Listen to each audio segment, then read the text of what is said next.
What would you do if the person who watched you suffer, who saw every bruise, every hollow cheek, every night you went to bed hungry, turned out to be the only one with the power to stop it? What if the kindness you gave freely, with nothing left to give, was the one thing that changed everything?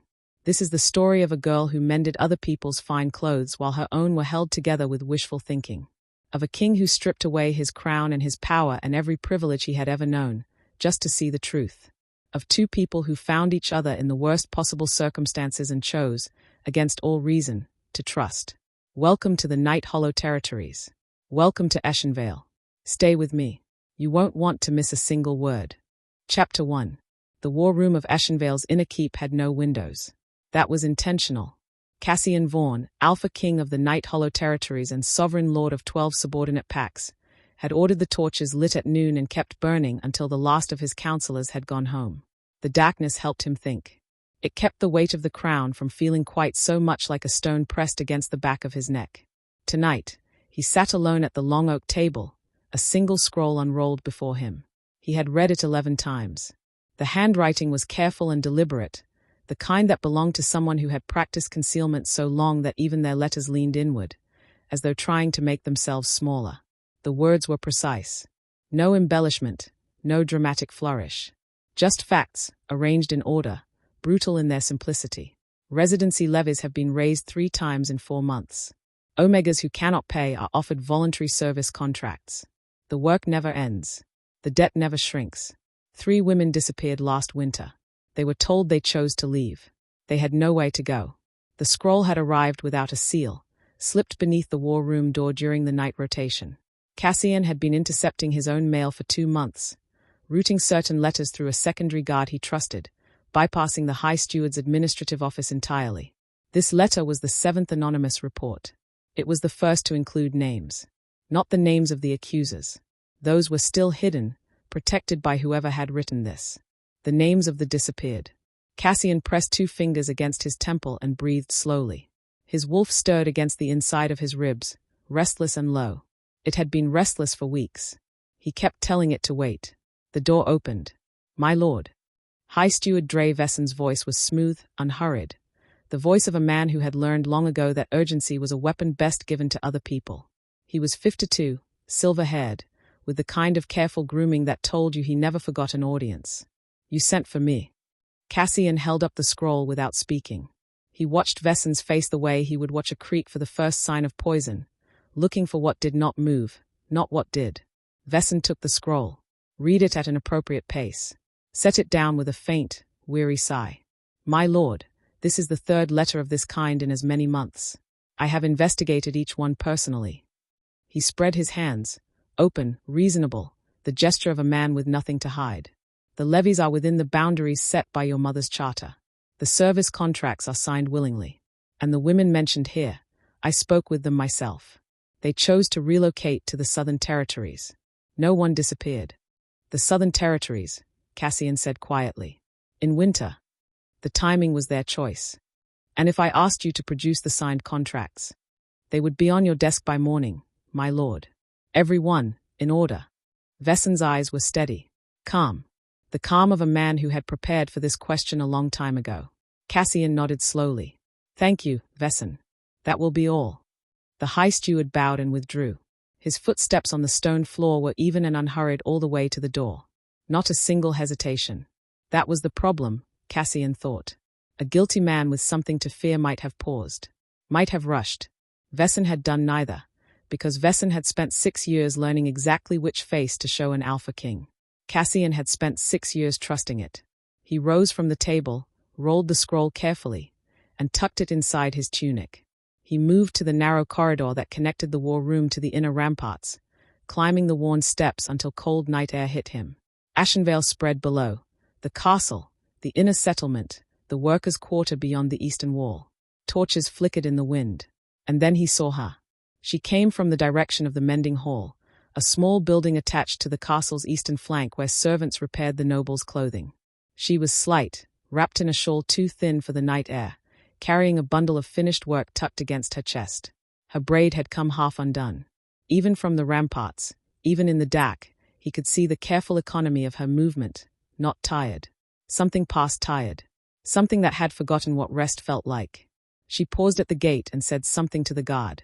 The guard looked at her, said nothing, and stepped aside without acknowledgement. She passed through with her head down, as though invisibility were a skill she had spent years perfecting.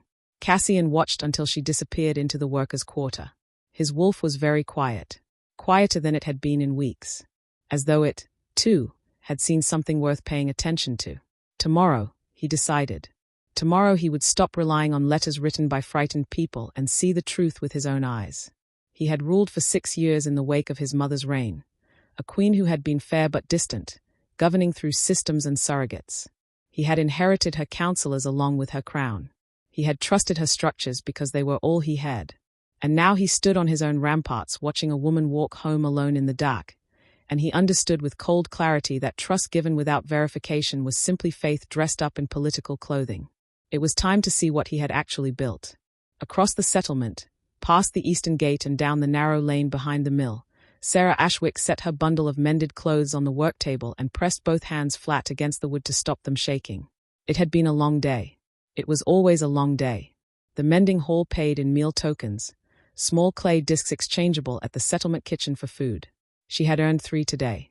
She kept 2. The third she tucked into the clay pot above the hearth, the one she was not supposed to know about but did because she had put it there 3 years ago and filled it herself, 1 token at a time. "You're home." The voice came from the back room, soft and careful the way her sister made all her words, feeling them out against her teeth before releasing them. Lena appeared in the doorway. 15, dark-haired, with their mother's wide-set eyes and a stillness that most people mistook for slowness. She had been born with a hearing loss, partial, but enough that the world of sound was a blurry, muffled thing she navigated mostly by reading faces and the shapes of mouths. The pack called her broken. Sera called her the most observant person she had ever met. "I'm home," Sera said, making sure her face was forward so Lena could read her lips. Lena came and pressed her forehead briefly against Sera's shoulder. A greeting. A question wrapped in warmth. "I'm fine," Sera said. She was not fine. But there was no word Lena needed less tonight than the honest shape of how not fine things were. She moved to the cold box and took stock. Half a root vegetable. A small wedge of hard cheese. The end of yesterday's bread, already stale. She divided it into 2 portions and pushed the larger one toward her sister. "You're doing it again," Lena said, watching her hands. "I ate at the hall." The lie came easily. It had been easy for years, worn smooth by use. "Eat." Lena studied her face for a long moment, that particular look that meant she was reading something Sera had not said out loud. Then she looked down at the food. 4 years ago, they had been a family. Mother, father, Lena, and Sera. Their father had been a tanner, their mother a midwife's assistant. Their home a small but solid house at the edge of the settlement with a garden that produced more than they ate and a door that was never locked. Sera had been 19. Lena had been 11.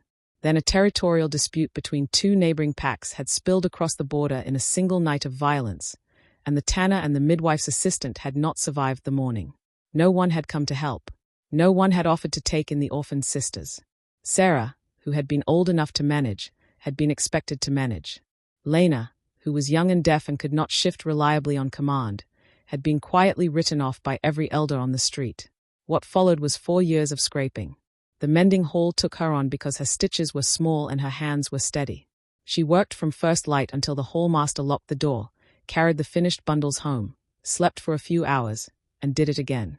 She paid the residency levy on the 1st of every month without fail, 2 silver coins for the right to live within pack territory, a fee that had been 1 silver when her parents were alive and had grown by small, arbitrary increments ever since. 2 silver coins was not a large sum, in theory. In practice, it was approximately what Sera earned in 10 days of work, which meant 20 days of every month were spent clawing back toward zero. "There was a notice posted today," Lena said carefully. Sera looked up. "At the levy office. I saw it when I went to the market." Lena's hands were very still on the table. "New rate. 3 silver. Starting next month." Sera said nothing. She sat very quietly and breathed, the way she had learned to breathe when the ground shifted, steadily, through the nose, until the vertigo passed. 3 silver. In 30 days. She did not notice the figure who had been standing on the castle ramparts above the eastern quarter. Did not see the way he had gone still when he watched her walk through the gate. did not know that something had just been decided. But something would change tomorrow. She just didn't know it yet. Chapter 2. Dawn came grey and cold over Ashenvale's workers' quarter. Cassian had spent the night preparing. He stood now at the edge of the settlement's main lane, unrecognizable. Ash rubbed into his dark copper-brown hair, turned it colorless. 3 days of deliberate stubble blurred his jaw. He wore the rough-wool trousers and worn leather coat of a traveling craftsman, the kind who moved from pack to pack offering small repairs, sleeping in stable lofts, eating whatever scraps came his way. His boots were scuffed. His posture was wrong, the careful, practiced wrong of a man who had rehearsed invisibility in his own mirror until he believed it. Most critically, he had suppressed his alpha aura entirely. It was the hardest part. The aura was as natural as breathing, a constant quiet pressure that his wolf emitted without effort, felt by every wolf in his territory as a kind of background warmth, like knowing the fire is lit in the next room. Suppressing it required constant focus, a sustained active will that left him feeling hollow and slightly off balance, like a bell packed in wool. Without it, he was nothing. Less than nothing. Just a stranger who had wandered too close to a settled pack's territory. He had given himself a name, Kale, common enough to be forgettable. The market opened at dawn. Cassian arrived with the first traders and found a position near the old stone wall where the morning shadow fell longest, settled himself against it, and watched. The levy queue formed at the eastern corner of the square near the residency office. It began before the counter even opened, a line of wolves, mostly female, mostly omega-ranked, mostly thin. They carried coin purses and folded cloth receipts and the particular expression of people who had learned that protest cost more than compliance. He counted 23 of them before the office door opened. The first 8 women paid without incident. When the 9th reached the counter, she put down 2 silver coins and a copper, and the guard counted it twice, very slowly. "Rate changed this month," the guard said. 3 silver. "I wasn't notified." Her voice was controlled and careful, the voice of someone who had learned not to let fear sound like anger. "The posted rate when I paid last month was 2. Rate changed." The guard pushed the coins back. "You're short. I don't have another silver on me. I can bring it by this afternoon. Full payment, 1st of the month." The guard picked up his pen. "You know the penalty." The woman beside her, older, gray at her temples, pressed a coin wordlessly into her palm. The younger woman took it without speaking, jaw tight, eyes fixed on the middle distance. She paid. She walked away. She did not cry until she had rounded the corner and was out of sight of the queue. Cassian committed her face to memory. He spent the morning watching. He watched a guard step away from the counter briefly and return to mark 2 names as compliant without having received payment from either of them. He watched a teenage boy turned away from the food market because he couldn't prove his levy was current. He watched a cluster of nobles' wives pass the queue without glancing at it, their chatter bright and uninterrupted. By midday, his wolf was not restless. It was furious. There is a difference. Restless is the feeling of something uncertain. Furious is the feeling of something known. He wondered. He bought nothing, spoke to no one, and saw everything. The settlement's workers' quarter was separated from the noble houses by nothing more than an unspoken agreement about where each class of person belonged. The agreement was enforced not by walls but by the particular way people did not look at each other, the way guards' attention tracked certain faces and slid off others. Cassian walked through it feeling, for the first time in 6 years, exactly what his lowest-ranked pack members felt every single day. Nobody would meet his eyes.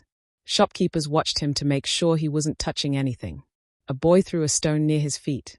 Not at him, just near enough to be a statement. A woman wrapped her shawl tighter and crossed the street. It was instructive. It was enraging. He kept his face slack, his walk unhurried, and filed everything away. By evening, he had positioned himself near the mending hall. He sat against the wall outside it, drawing his coat around him, and waited. She came out near the end of the light. He recognized her from the ramparts, the braid, the shawl, the particular economy of her movement. Up close, she was younger than he'd thought and more tired. Ember eyes, dark shadows beneath them, auburn hair pulling loose from its braid in the wind. Her coat was too big, probably second-hand, and her hands where they held the bundle were red and chapped from a day spent working in the cold. She was almost past him when she stopped. He felt her looking. He kept his head down. "Are you hurt?" Her voice was low and direct, not the careful, performance-neutral tone people used around strangers they had decided not to engage. Genuine concern, offered without preamble. He let his eyes come up slowly, affecting the dull confusion of someone startled from cold-induced stupor. "When did you last eat?" she asked. He considered. "Yesterday," he said, making his voice rough, the character's voice a little slow. "Maybe." Her expression did something complicated. He watched her look at him, then look away, then look back. He could see the calculation happening. She had nothing to spare and she knew it. And she was calculating anyway, and that gap between what she had and what she was about to do told him more than anything he had observed all day. She reached into her coat pocket and pulled out 2 small clay meal tokens. "These are good at the settlement kitchen until they close," she said, holding them out. "It's been soup tonight, I think, but it's hot." He stared at the tokens, then at her face. "I can't take these," he said. "You can." She pressed them into his palm before he could refuse, and he felt the calluses on her fingers, the particular ridged hardness of someone who worked with their hands every day, for hours, for years. "It's not charity. It's," she paused, as though choosing the exact right frame. "Everyone deserves a warm meal. That's all." He closed his hand around the tokens. Something in his chest did something he couldn't quite name. "What's your name?" he asked. She almost didn't answer. He could see her deciding whether it was safe. Then, "Sera." "Kale," he said. The false name came out without hesitation. "Thank you, Sera." She nodded once, not quite a smile, but the almost shape of one, and turned to go. "Sera." He spoke before he'd decided to. She paused. "Is there any way to shelter nearby? Just for the night. I won't cause trouble." She looked at him for a long moment.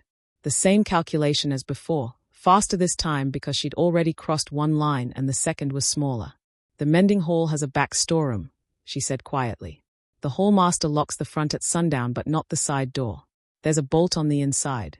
If you're quiet and leave before first light, no one will know." "Why are you telling me this?" She adjusted the bundle in her arms. "Because you look like you need it more than the hallmaster needs an empty storeroom." She met his eyes briefly, ember, direct, a little sad. "Don't break anything. And go before dawn." Then she walked away. Cassian sat in the darkening street holding 2 clay meal tokens and trying to understand what was happening in his chest. His wolf, which had been furious all day, had gone very quiet. The way it went quiet when something demanded attention. The way it had gone quiet last night on the ramparts. He made his way to the settlement kitchen, ate the bean soup standing up, returned the unused tokens to the counter for whoever else needed them, and found the side door of the mending hall exactly where she'd said it would be. The storeroom smelled of thread and lanolin and dry wood. He folded himself into the corner behind a rack of hanging fabric and allowed himself to rest. Not sleep, just rest, his alpha senses open to the night sounds of the settlement. He was not prepared for what happened next. She came back an hour after dark, slipping through the side door quietly. In the dim light, he watched her unfold a small cloth on the workbench. Half a portion of bread, a piece of dried apple, a cup of water. She set the bread on the edge of the bench where he could reach it without disturbing him if he was asleep, then retreated to her own corner, sat with her knees tucked, and ate her half, which was not the larger half. He waited until she'd finished before he stirred. "You came back." "I said I would." She looked at the bread on the bench. "Eat it. It's better fresh. This is your food. It's enough for both of us." The words were steady, practiced.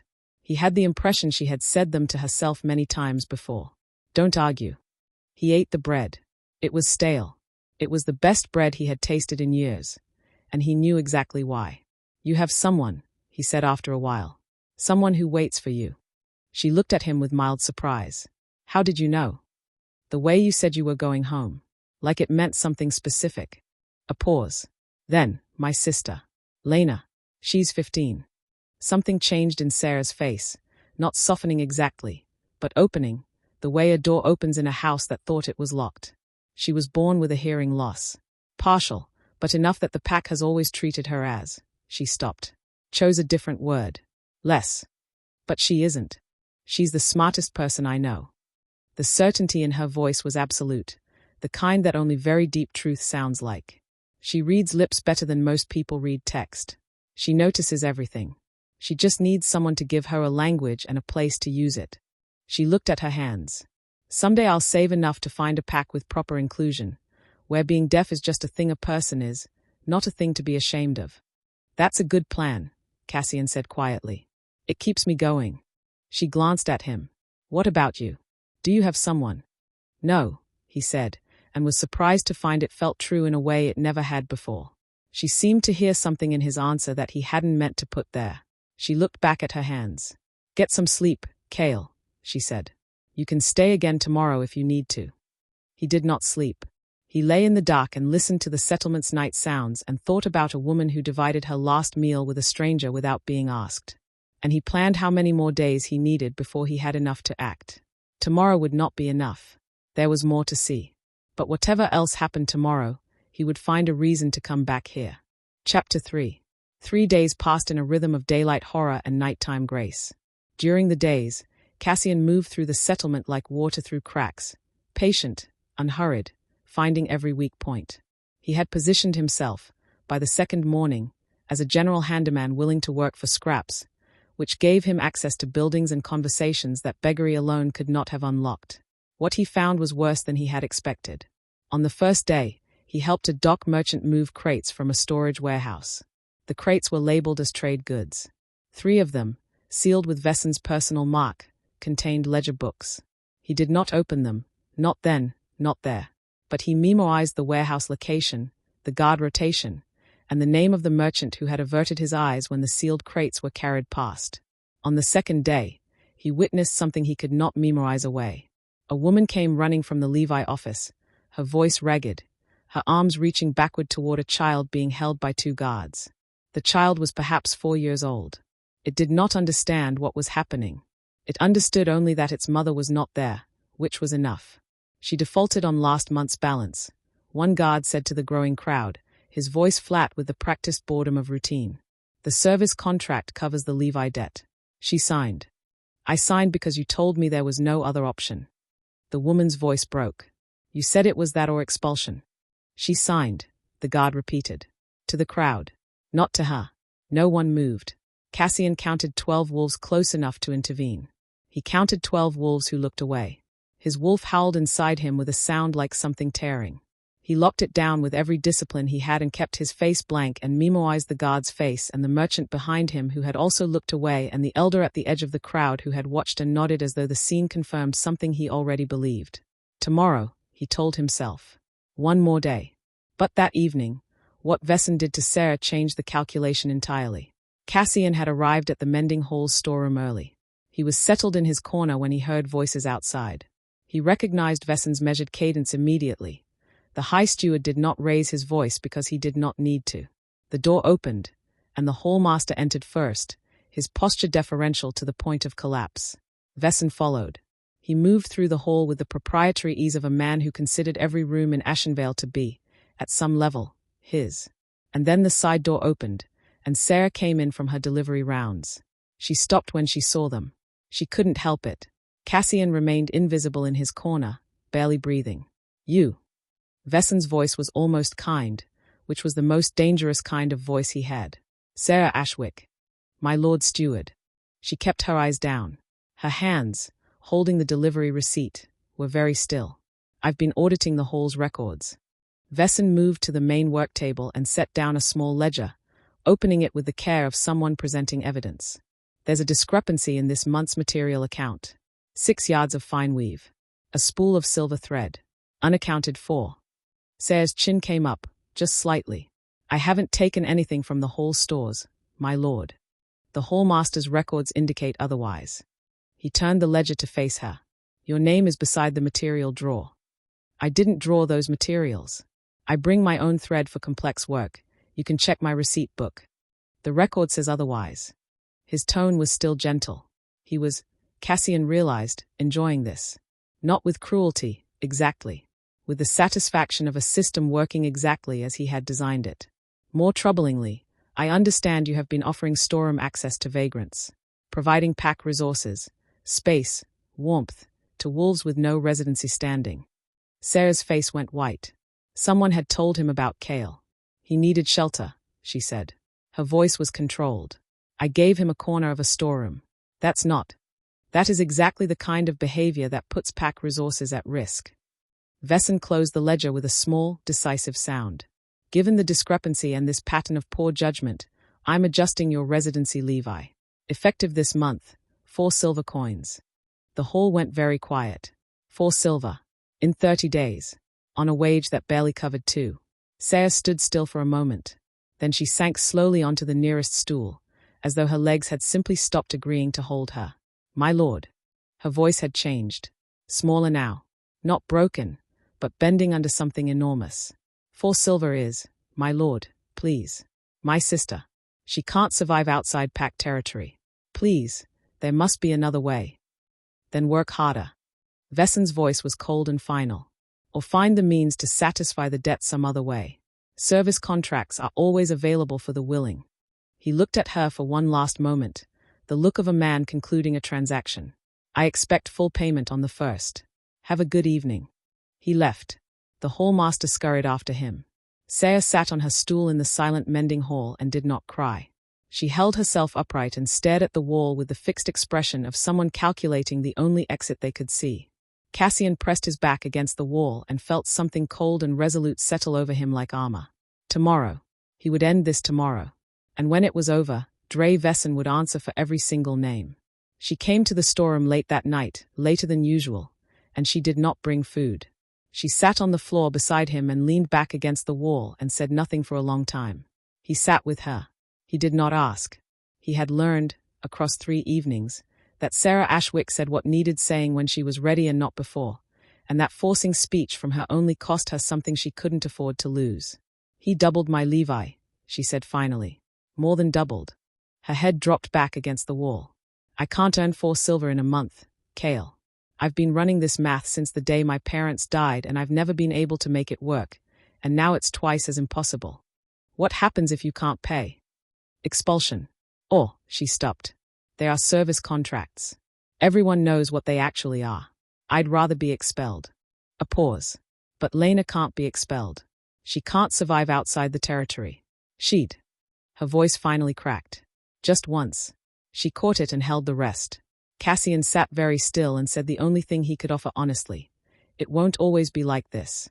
She looked at him sideways. You sound very certain for a wanderer with no home. I've seen a lot of places. Also true, technically. Things change. Tell me something that changed, she said. Not a challenge. A request. The voice of someone who needed to believe in the possibility. So he talked.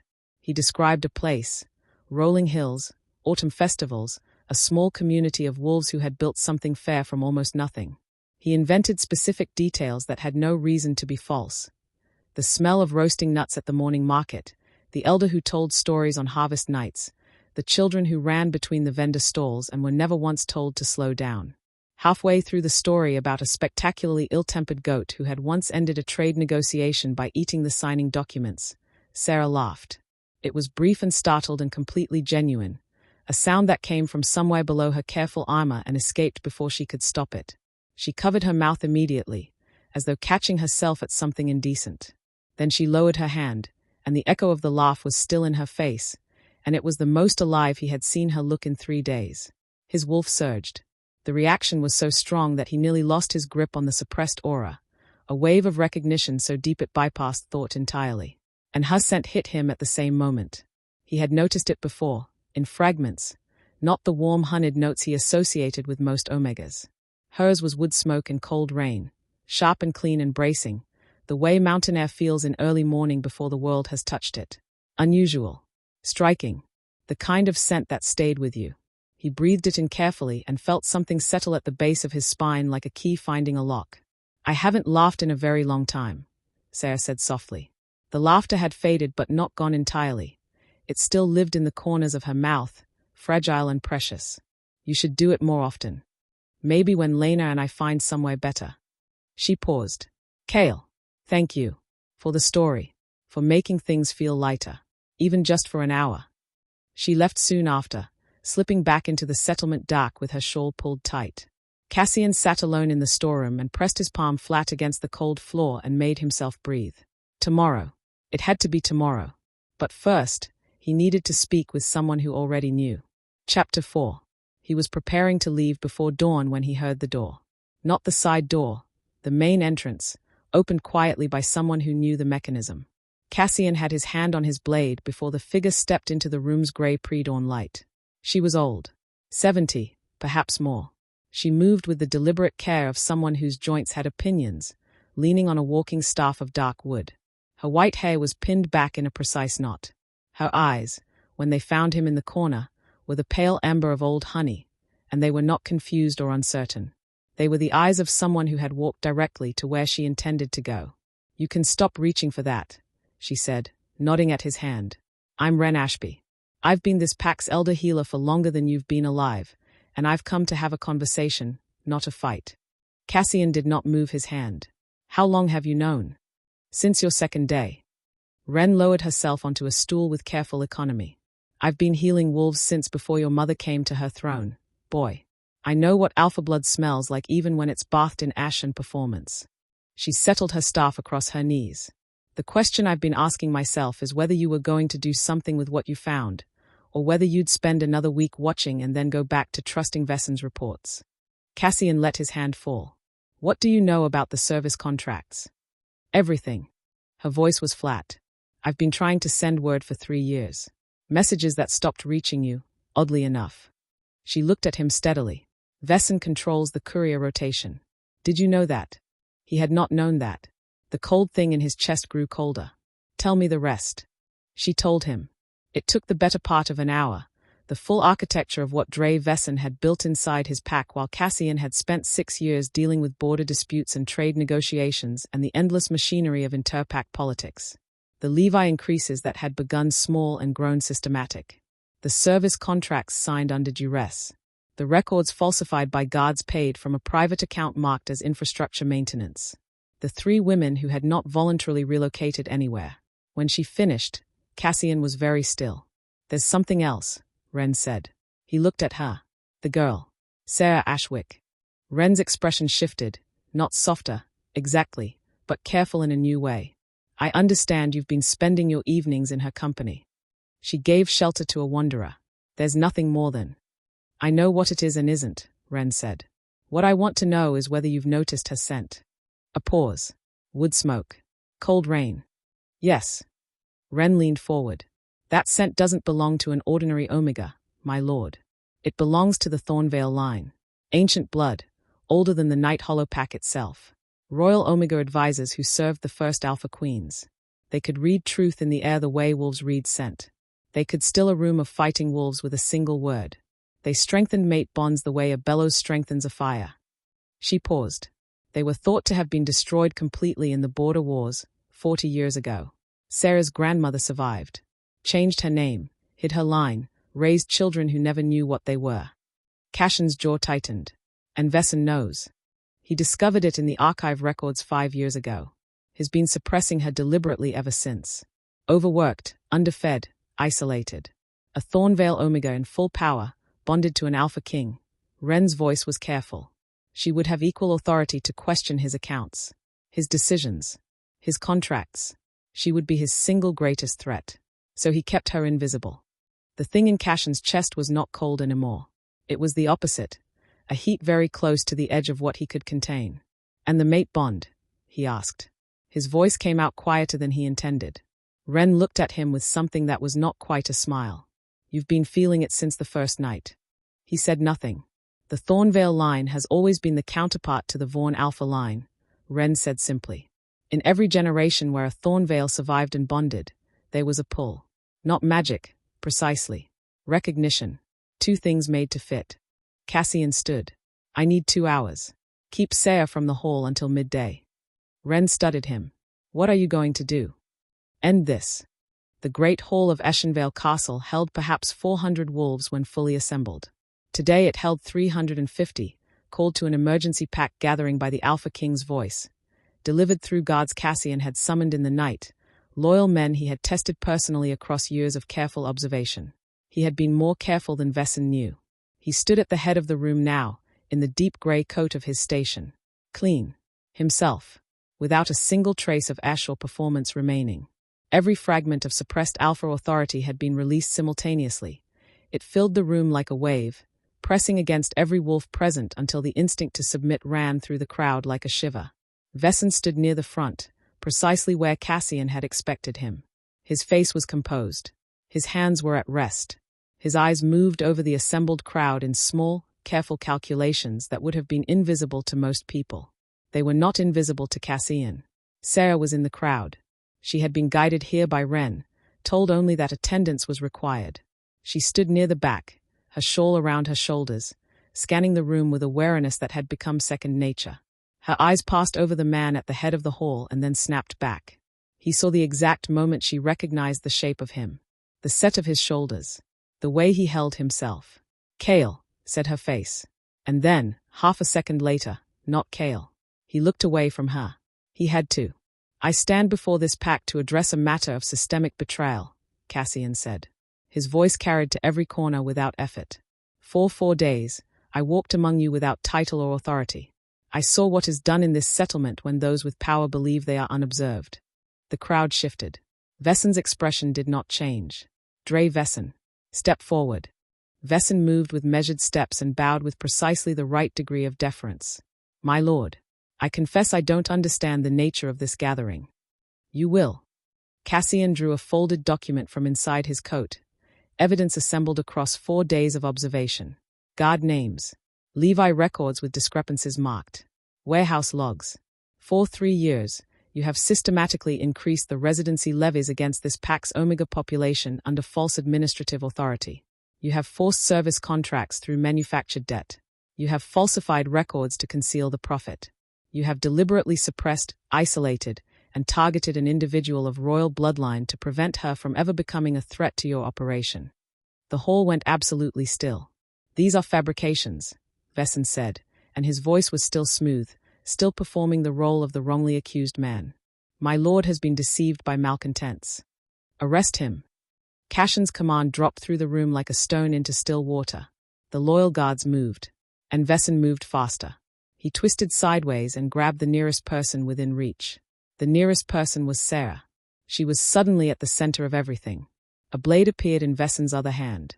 He pressed it against her throat and backed toward the wall, his composure finally, entirely gone. "Stay back," he said. "All of you, or I open her throat." The room froze.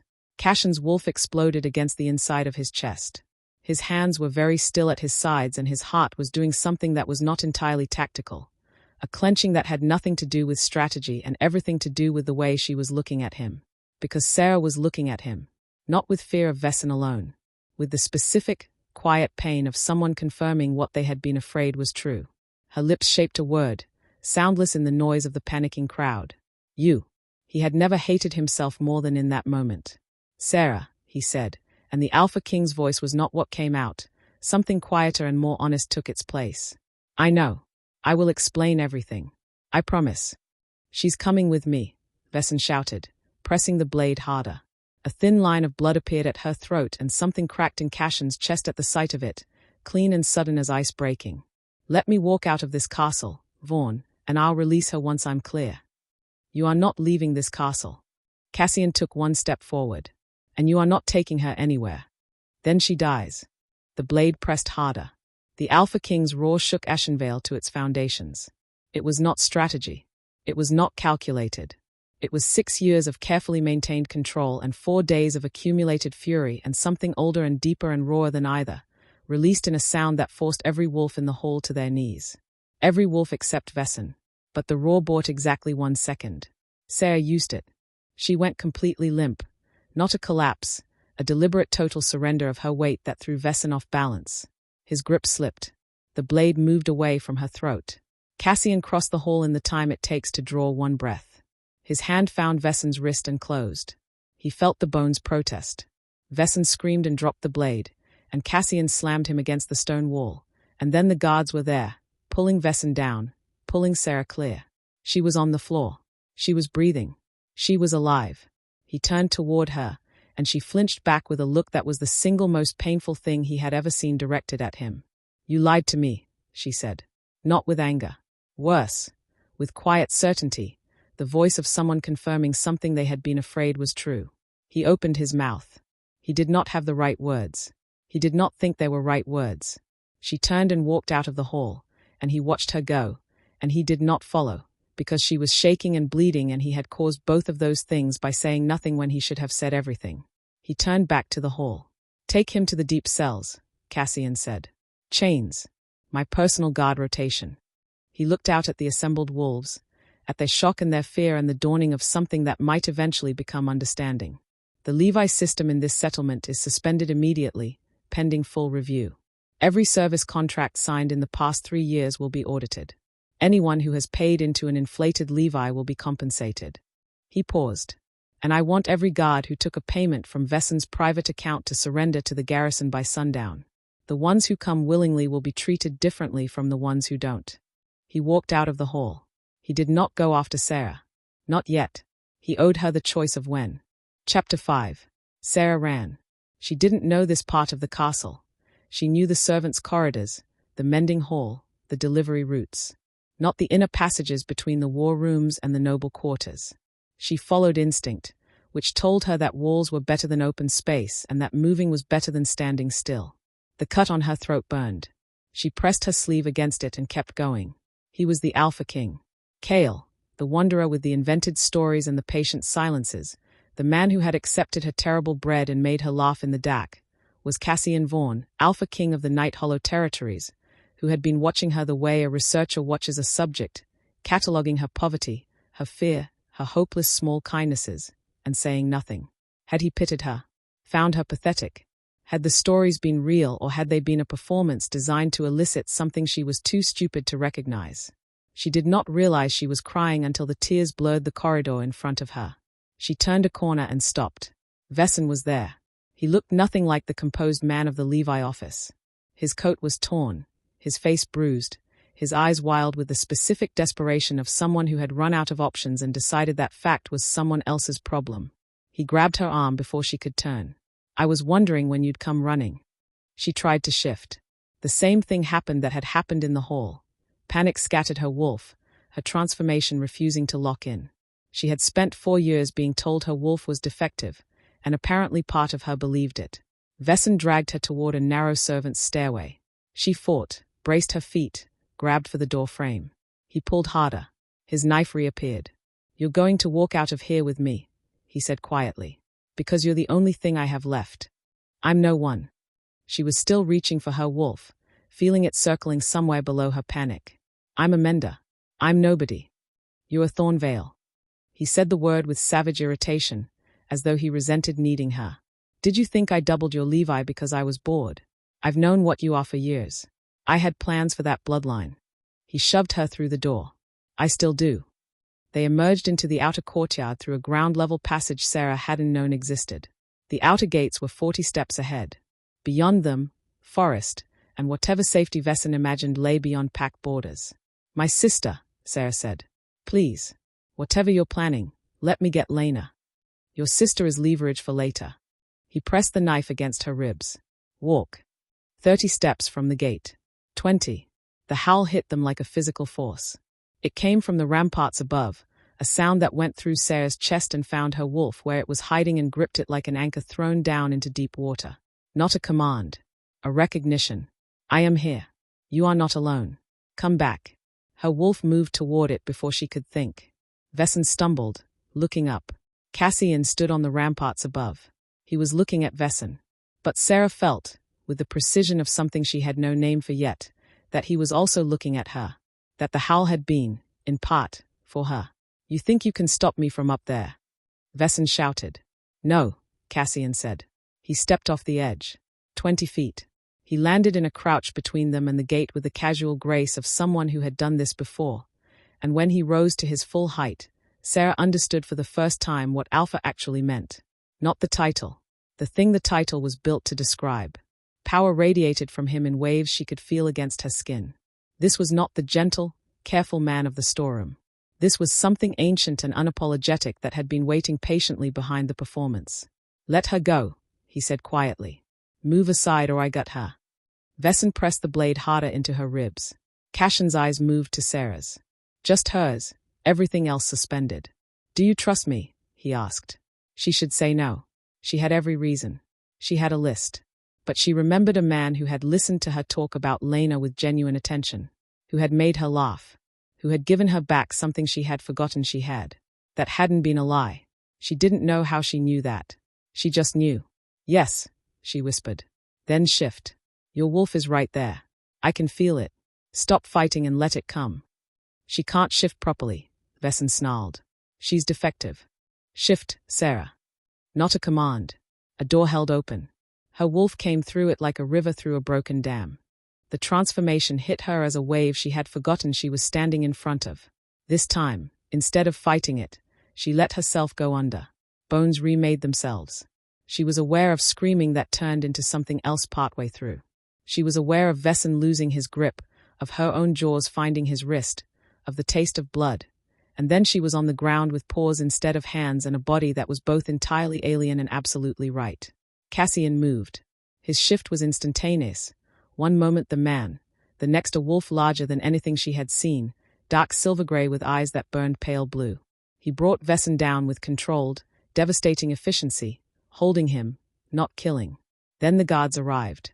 Wesen was pulled away. His voice faded into the castle depths. And Sera lay in the courtyard caught between forms, shaking, unable to hold the shift or release it.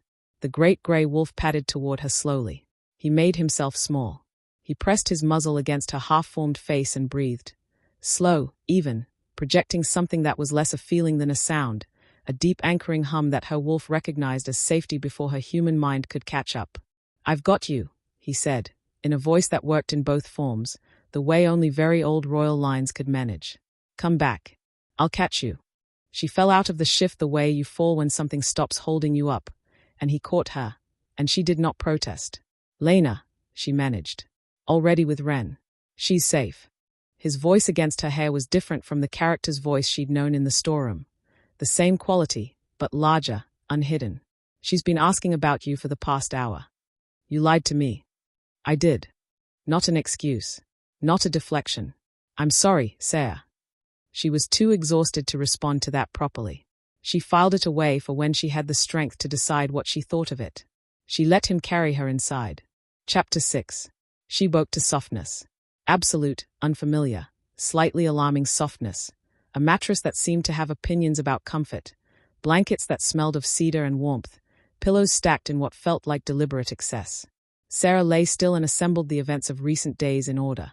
When she was finished, she had a headache and a strange prickling in her chest that she did not recognize. Good morning, said a voice. Ren sat in the chair beside the bed, needlework in her lap, watching Sera with those pale amber eyes that saw more than was available. Where am I? The royal guest chambers. The Alpha King's orders. Ren poured water and held it until Sera took it. You've been sleeping for 2 days. Your body needed it. The prickling sensation persisted. Sera pressed her fingers to her sternum.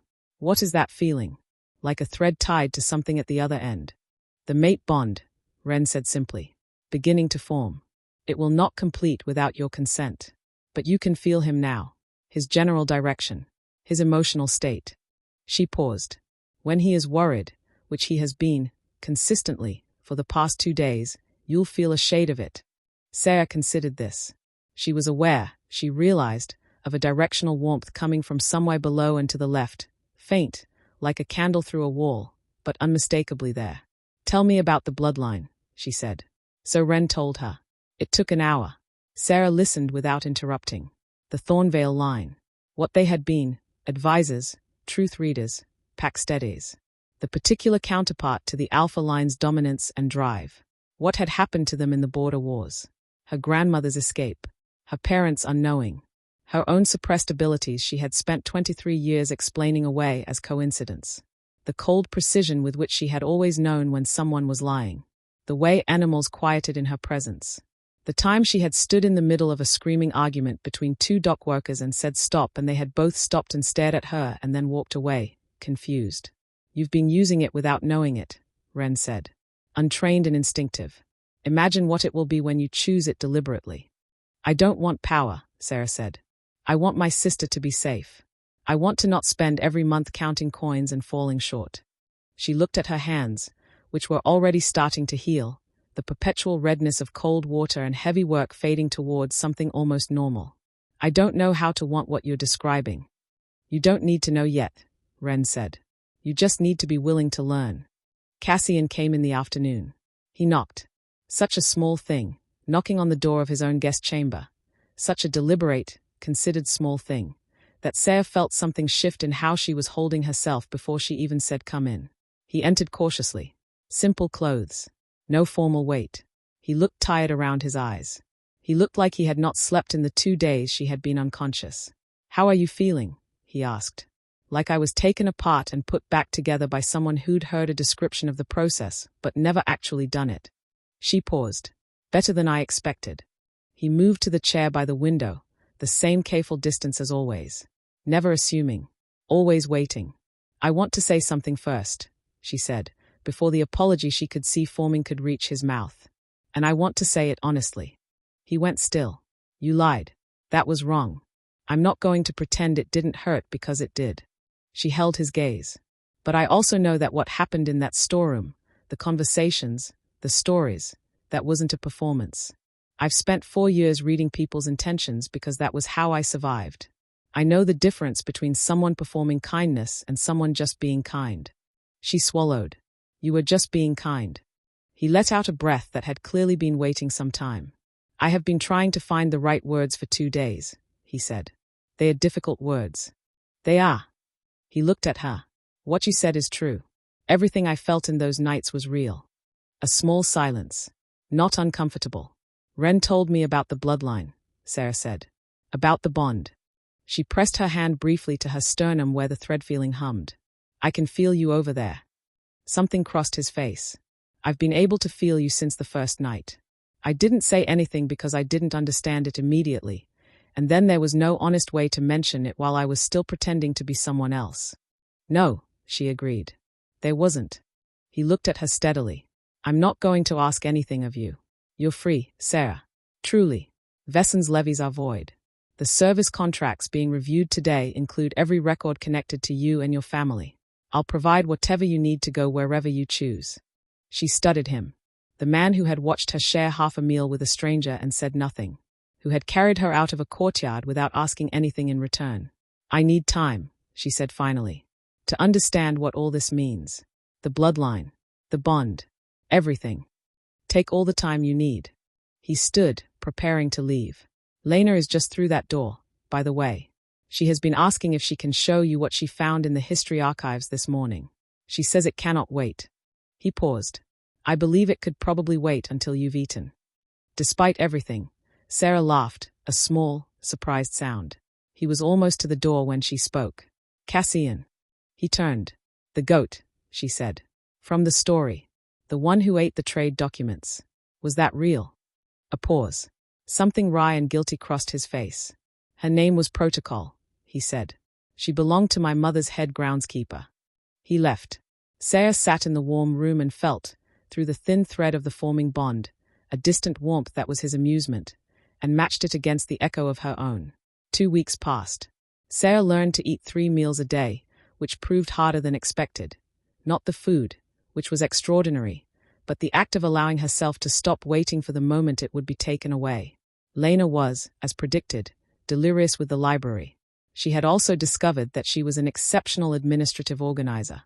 Within 4 days of arriving, she had reorganized the unsorted ledgers from Vessen's confiscated records by date, category, and discrepancy type, producing a reference document that Ren described as more useful than anything produced by any professional archivist in the past decade.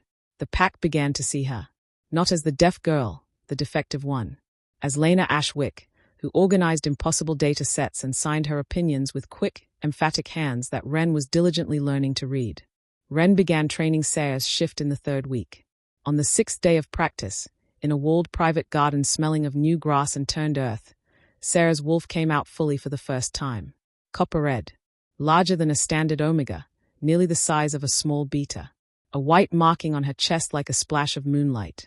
Her eyes in this form were still amber, still hers, aware and conscious and not at all the panicked, half-formed thing that had emerged in the courtyard. Ren made a sound that was not quite a word. "Well," said Cassian, who had come to watch and was standing at the garden's edge with his arms folded and an expression that Sera, even in wolf form, could read clearly. She felt his reaction through the bond. Not in words. In warmth, sudden and complete, the way sunlight hits cold stone.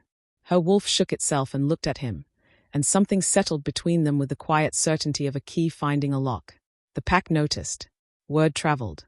The copper-red wolf in the private garden was proof of an ancient bloodline. The Alpha King's potential mate was not the invisible washerwoman from the workers' quarter. She was the last daughter of the Thornvale line, whose blood was older than the castle itself. Deference came slowly, but it came. A guard who nodded to her by name. A noble's wife who did not look through her.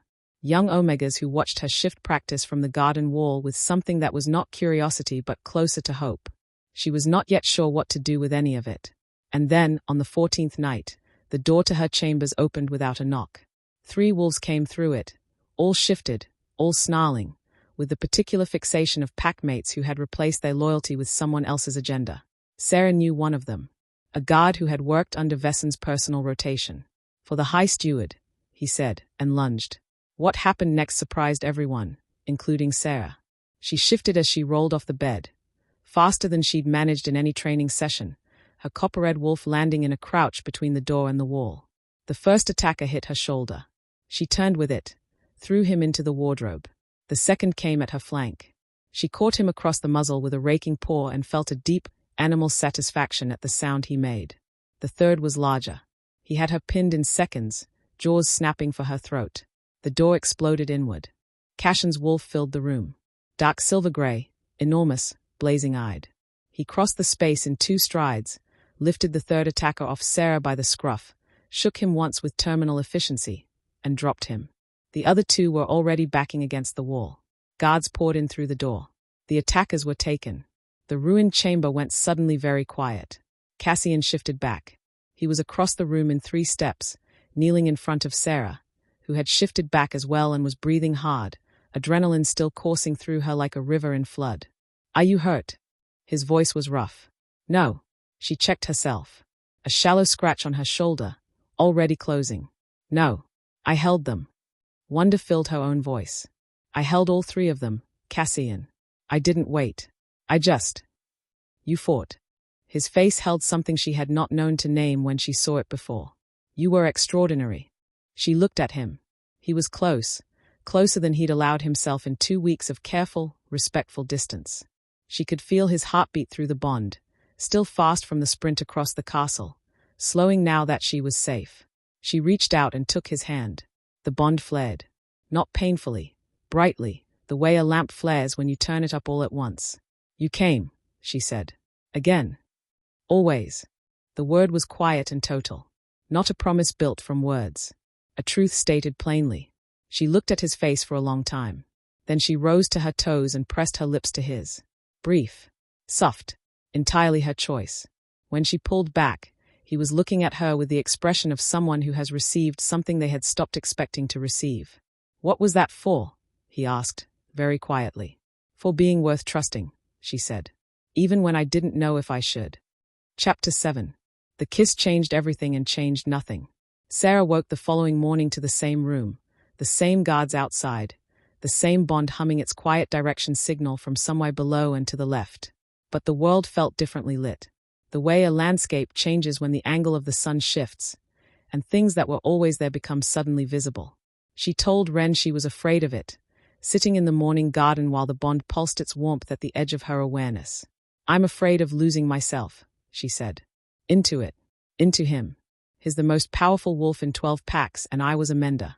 I don't know how to be what this requires without losing what I already am."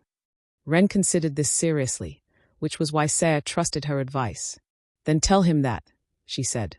"If he's worth having, he'll respond to it honestly." Cassian came at midday. He knocked.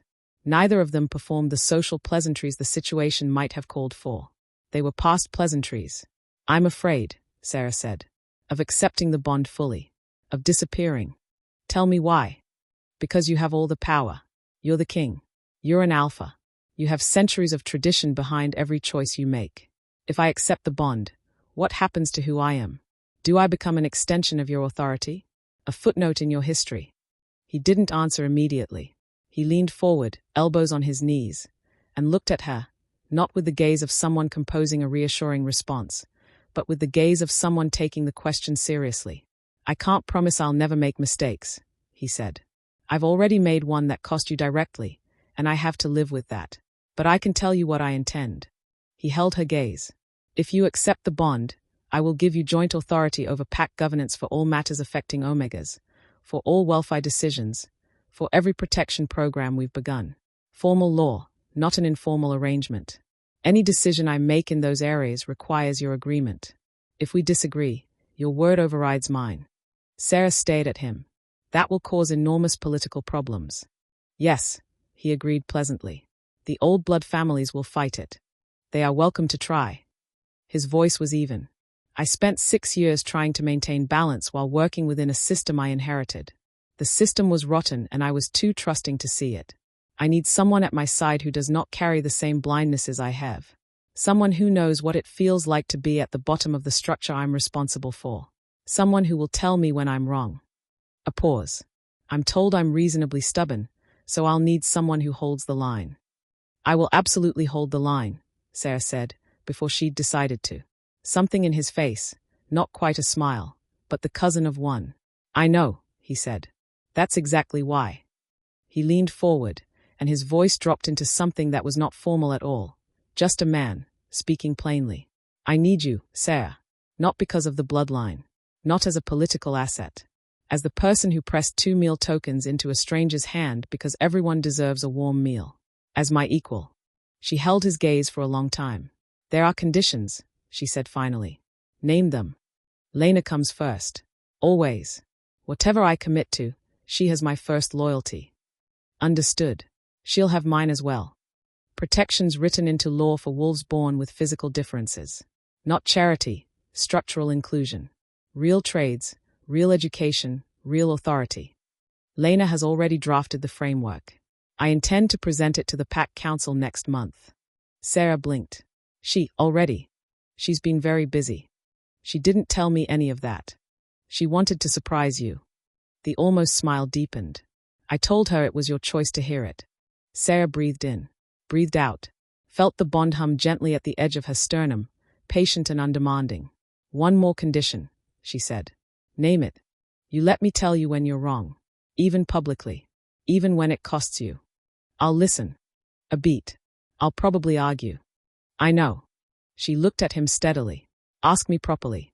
Not as a king making an alliance. As the person who accepted terrible stale bread from a stranger and slept on a storeroom floor for 4 nights running to keep them company. His breath caught. Then, deliberately, he slid from the chair and went to one knee. Sera Ashwick, he said. His voice carried none of its official weight. It was rough and careful and entirely real. Will you accept me as your mate? Will you stand beside me, challenge me, hold me to a better standard than I manage on my own? Will you let me protect you when you need it, and trust me to step back when you don't? Will you take a king who spent 4 days pretending to be someone simpler, and discovered he liked that person better, and help him remember why? The tears came before she could stop them. She did not try. Yes, she said. To all of it. The full moon rose that night over Eschenvale, round and brilliant, washing everything it touched in cool silver. Wren prepared Sera personally, her hair braided with copper thread that caught the moonlight, a simple white gown with bare shoulders. She stood at the base of the tower staircase and breathed. Nervous? Wren asked. Terrified, Sera said honestly. What if I'm choosing this for the wrong reasons? Wren studied her. What are the right ones? Sera thought about a man who knocked before entering, who listened to her name her fears without defending himself, who had knelt on a stone floor and asked, not commanded. Because he's the same person in both forms, she said slowly. The wanderer and the king. He didn't get kinder when I wasn't useful or crueler when I was frightened. He was just the same, all the way through. Then I'd say those are the right reasons, Wren said. Cassian waited at the top of the tower on an open platform flooded entirely with moonlight. He wore deep charcoal gray, and his face when Sera came through the door was the face of someone who had been keeping very still for a long time in order not to do something precipitate. Wren circled them 3 times, speaking words in the old tongue, and stepped back. You both understand what this means, she said formally. Permanent. Shared feeling. Shared strength and shared weakness. Wolves who will recognize each other before all others. I understand, Cassian said. I understand, Sera said. Then when you're ready, make your claim. Cassian reached toward her slowly, his hand finding the edge of her gown, drawing it aside from her shoulder, his eyes asking the question his voice had already asked. "May I?" "Yes." His lips touched her skin first. Then his teeth, human, deliberate, a claiming that was more commitment than pain. The moment they broke skin, the bond completed. It was not what Sera had expected. She had braced for something disorienting, a flood, an override. What she felt instead was clarification, like a sound that had been muffled by distance suddenly heard at its proper volume. She could feel Cassion's wolf rising to meet her, his fierce joy and his deep relief, and underneath both of them, quiet and certain as a river underground, something that had been growing since the night she had pressed 2 meal tokens into a stranger's hand. She shifted. Not in pain, not in panic, in recognition, her copper-red wolf stepping forward as naturally as drawing breath. Cassion's great dark wolf faced her in the moonlight. Their eyes met. Everything clicked. She felt his strength flow into her and hers into him until the boundary between them became permeable rather than solid. Not dissolved, still two separate beings, but connected in a way that made the word alone feel like a language she no longer needed. She threw her head back and howled. His voice joined hers. Deeper, darker, there's together a sound that rolled across Ashenvale and out into the territories beyond, carrying one simple, ancient message. They shifted back together, breathless, marked. "Your turn," Sera said, her voice soft. He tilted his head and bared his neck. She reached up, and instinct guided her teeth to exactly the right place. When she pulled back, tasting copper and wood smoke and something essentially, irreducibly him, Cassian was watching her with the look of a man who has found something he hadn't known he was searching for. "How do you feel?" he whispered. Sera held the bond's warmth in her chest and thought about 4 years of careful management, of dividing bread into portions, of telling herself that surviving was the same as living. "Like I finally stopped holding my breath," she said. Below them, the pack howled back. Chapter 8. 6 months after the night on the tower, spring arrived in the Night Hollow territories. It came the way spring always comes, gradually and then all at once. One morning the frost was gone. The meadow beyond the castle wall was green. The river ran clear and high with snowmelt, and the air smelled of mud and growing things and something very close to possibility. Sera stood at the window of the chamber she now shared with Cassian and watched the courtyard below. Lena was at her outdoor writing station, a proper desk commissioned specifically for her, with a tilted board and weighted paper clips so the wind couldn't scatter documents, positioned where the morning light fell best. She was 3 pages into what would become the Night Hollow Inclusion Charter, a legal framework for wolves born with physical differences, one that would define capability not by what a wolf could do in shifted form but by what they contributed in any form. If the council adopted it next month, this pack would be the first in 12 territories to enshrine that distinction in binding law. Lena had written the first draft in 4 days. She had argued her own revisions in 2.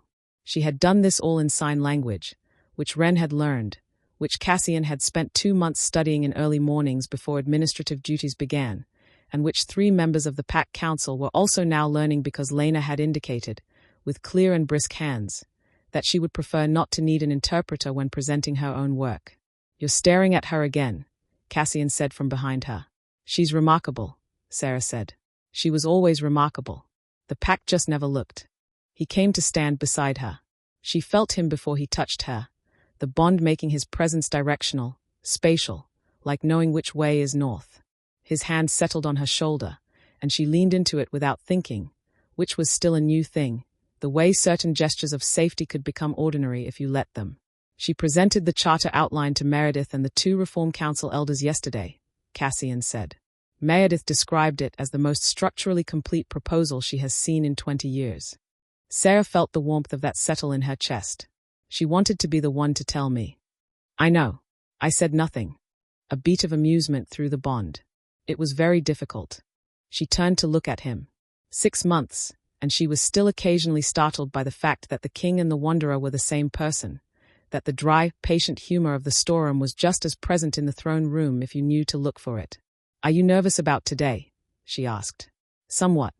He said it easily, another thing that had changed. The first weeks after the bond completed, she had felt him managing his own feelings the way she managed her food portions, carefully, with a constant awareness of scarcity. He was learning, slowly, that sharing strength did not mean losing it. Today was the 6-month anniversary of the bond's completion. 17-pack delegations had come to Eschenvale for the formal renewal of vows, and, more practically, to hear Sera speak directly about the Omega Protection Frameworks and the Inclusion Charter, both of which were already being cited in neighboring territories as models for their own reform discussions. 3 women had come a long distance specifically to meet her. Former service contract workers, now free, now living in rebuilt circumstances. They had asked to meet her privately before the ceremony, and she had said yes, and Cassian had stepped out without being asked. She had not expected to cry. She had not expected them to, either. But there had been a kind of crying, in that small meeting room, that was not grief, that was the specific release of people who had been told for years that no one with power cared what happened to them, meeting, for the first time, evidence to the contrary. Sera still felt it in her chest, warm and heavy and complicated. "I keep thinking about something," she said now, standing at the window with Cassian's hand on her shoulder. "Tell me." All the things Vesson did. He built it over years, carefully, in small increments that no one noticed until they were impossible to reverse. She watched Lena below, turning a page. And the reason he got away with it for so long was that the people being hurt weren't visible. They were there, every day, right in front of everyone. But no one was looking. "I know," Cassian said quietly. The weight of it was still in his voice. She thought it would be for a long time. The charter fixes some of it. The Levi reforms fix some of it. But the rest of it, she paused. The rest of it is just people deciding to look. And that can't be legislated. It has to be modeled. Then we model it, he said simply. She turned to face him. "You're going to be infuriatingly reasonable about this, aren't you?" "Almost certainly." The almost smile. "Is that one of the things you're holding the line on, or not?" She laughed, short and genuine, and he smiled back, the full version, not the almost, the one that still occasionally surprised her with how much it changed his face. "Come on," she said. "Lena will want to review the charter one more time before the delegations arrive. And if we don't intercept her now, she'll still be annotating when the ceremony starts." She annotated the seating chart, Cassian said. "I know. 3 of the annotations were correct. All 3 were correct. I know that too." Sera took his hand as they moved toward the door. The bond hummed steadily between their clasped palms, not dramatic, not overwhelming. Just present, just warm. The constant background awareness that she had gone from dreading to, without quite noticing the transition, being unable to imagine living without. The ceremony was held in the great courtyard at dusk, when the torches were lit and the sky above Eschenvale went the particular deep blue that preceded full dark. Hundreds of wolves had gathered. The delegations from 17 packs occupied places of honor. The pack's own citizens filled every other space, spilled through the gates, lined the walls. Sera and Cassian walked through the crowd together, hand in hand. She had stopped trying to be invisible in crowds. It was a harder habit to break than she'd expected. 4 years of practiced smallness did not dissolve in 6 months, but she was working on it. Lena stood near the front, beside Ren, signing something quick and emphatic that made Ren cover a smile. When Sera caught her eye, Lena's face did the thing it did when she was trying not to look as pleased as she felt, and failing. Sera felt a fullness in her chest that did not have a name yet. She was working on that too. Ren's voice carried across the courtyard when they reached the raised platform. "We gather tonight to witness the renewal of vows between our Alpha King and Luna Queen. 6 months passed. They sealed their bond under the full moon. Tonight they reaffirmed that choice before all the packs of the realm." Silence fell. Cassian turned to face Sera. He took both her hands in his. And when he spoke, his voice carried clearly, not because of alpha authority, but because the courtyard had gone quiet on its own. 6 months ago, I asked you to stand beside me and tell me when I was wrong, he said. You have done that, and more, and it has cost you things that a braver man would have shielded you from entirely. You've given voice to wolves who had none, protection to those who were vulnerable, and the particular courage of someone who genuinely believes that things can be different. He paused. What I value most is not the political outcome. It's the fact that every morning I wake beside someone who sees both the king and the man, and holds them both to account equally. His hands tightened on hers. I renew my vows to you, Sera. Not because tradition requires it. Because I choose you. Today and every day that follows. Sera had prepared a speech. She had memorized it. But standing here, with the torches and the crowd and the bond warm between their clasped hands, The prepared words felt like something that belonged to a different version of tonight. She spoke from where she actually was. 6 months ago, I was terrified of losing myself in this, she said. I'd spent 4 years learning to take up as little space as possible, and the idea of becoming, of being seen, felt like something that would unmake everything I'd built. She breathed. But you've never asked me to be smaller. You've given me authority and trusted me to use it. You've listened when I told you that you were wrong. You've let Lena annotate the seating chart. A sound moved through the crowd. Laughter, warm and surprised. Cashin's mouth curved. More than any of that, you showed me what it means to be seen. Not as a rank, not as an asset, not as a symbol. As a person worth knowing. She stepped closer. I renew my vows to you, Cassian Vaughn. I choose you as my mate, my partner, and my equal. I choose the wanderer who accepted half a cup of water and the king who fights for his people and every version of you that falls somewhere between and beyond. I choose all of you. Flawed and fierce and occasionally infuriating. Today, tomorrow, and for as long as we both live. Ren raised her hands. The moon bears witness. The bond is renewed, the vows reaffirmed. Let all present acknowledge Sera and Cassian as mates, bound by choice and strengthened by love. The howls began. Not polite, ceremonial howling, real howling, the involuntary kind, voices lifted because the body demanded it. The sound built and built until it was no longer a collection of individual voices but something singular and enormous, rolling out beyond the castle walls into the dark territories beyond. Cassian pulled her close. She went willingly and rested her head against his chest and listened to his heartbeat, which the bond told her matched hers. I love you, he murmured against her hair, low enough for only her. Every stubborn, impossible, extraordinary part of you. I love you too, she whispered back. Even when you're frustratingly right. He laughed, and the sound moved through the bond, warm and bright and ordinary in the best possible way. They slipped away from the celebration an hour later, finding a quiet place on the outer ramparts where the torchlight didn't reach and the full moon hung heavy and silver above the tree line. Below, the pack and the delegations continued celebrating, voices, music, the occasional burst of laughter. Above, the sky was very clear and very dark. I have something to tell you, Sera said. She felt his attention sharpen through the bond. She took his hand and placed it flat against her stomach, covering it with both of hers. Ren confirmed it this morning, she said. I wanted to wait until after the ceremony. I didn't want it to feel like a political announcement. She paused. It's twins. Cassian went completely still. Then he dropped to his knees in front of her, pressed his forehead gently against her stomach, and stayed there, his shoulders very slightly shaking. Cassian. She touched his hair, suddenly uncertain. Are you? I'm happy. His voice was muffled but clear. I'm so happy I don't quite know what to do with myself. She let out a long, slow breath of relief. I wasn't sure how you'd feel. It's soon. There's still so much work. It's perfect. He rose, taking her face in both hands. His eyes were bright in the moonlight. They'll grow up in a pack that fought to be better. They'll have a mother who fed strangers from her last meal and a father who was foolish enough to think a disguise made him wise. He smiled. They will be so loved. Tears slipped down her cheeks. She didn't stop them. They'll have an aunt who will organize their entire lives before they are old enough to object. He laughed, low and genuine. Lena has already requested co-naming rights. Of course she has. Sera shook her head, still crying, still smiling. Of course. He held her, and she held him back, and below them the pack celebrated and above them the moon shone full and generous over everything. The castle and the workers' quarter and the settlement kitchen and the mending hall and the storeroom where two people had divided a stale piece of bread and, without knowing it, divided something much harder to put back together once broken. Trust. That was what it had been. From the very first night.